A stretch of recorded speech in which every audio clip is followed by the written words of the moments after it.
I love to talk about your relationship with your father.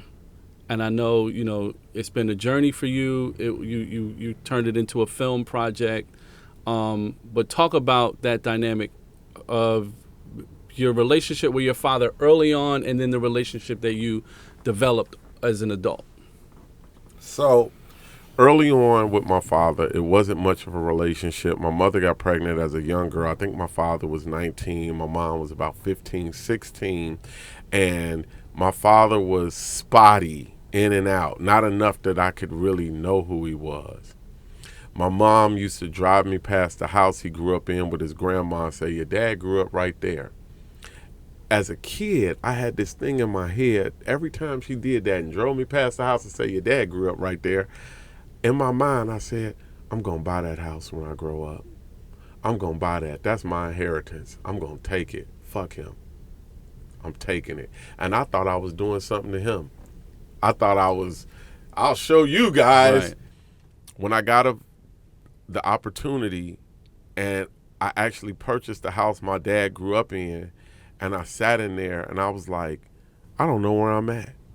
I don't know what this is. This don't even feel right. Who is these people? And I said, I got to find him.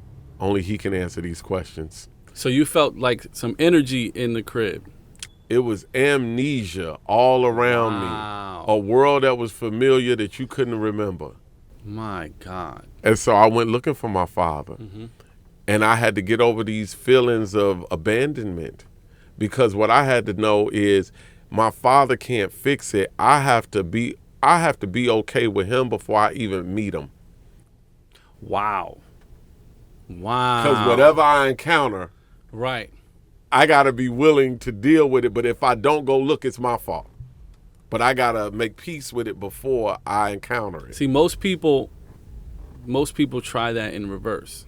And they're seeking closure in the relationship. You're setting yourself up for disappointment. You set yourself up for disappointment.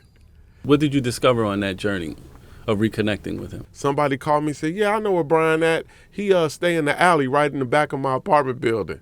My father been homeless for 30 years. He didn't run out on us. He fell in a hole. Sometimes as children, we always blaming parents. We don't know their story. That's a fact. As children, we always thinking, and then what they did to me, and boy, you better stop being ungrateful. You don't know what they had to come through for you to even be where you are. Stop playing. Stop thinking about yourself all the time. Are you okay? You eat? You got a roof over your head? You blessed. Now go help your parents. Man.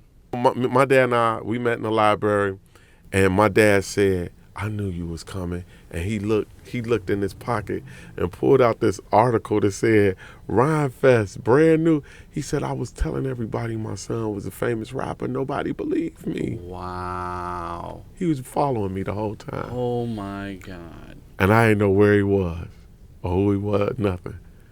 And do you know, my career wasn't doing very well. Things weren't, I wasn't healthy at that time. I was dealing with diabetes. I was bloated, didn't even know it. Things weren't going well for me. In my family, with my children, nothing was going well.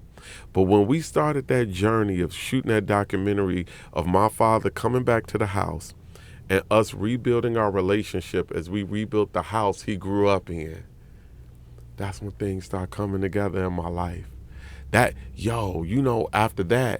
After that documentary in my father's house went on Showtime for about 3 years. Emilio Estevez saw it and said, I'm doing a movie with Jeffrey Wright and Gabrielle Union and Michael K. Williams. I need that guy from that film in my film about homelessness. We did a movie called The Public. And Rhymefest, I want you to do all the music. And then I started doing the music, and then Black Thought called me like, why we ain't never did a song together? And then we did a song for the movie. And everything that I had ever been chasing that had been running from me started coming to me when I was healing myself. When you heal yourself, your dreams will come true. When you chase your dreams, you will tear yourself apart.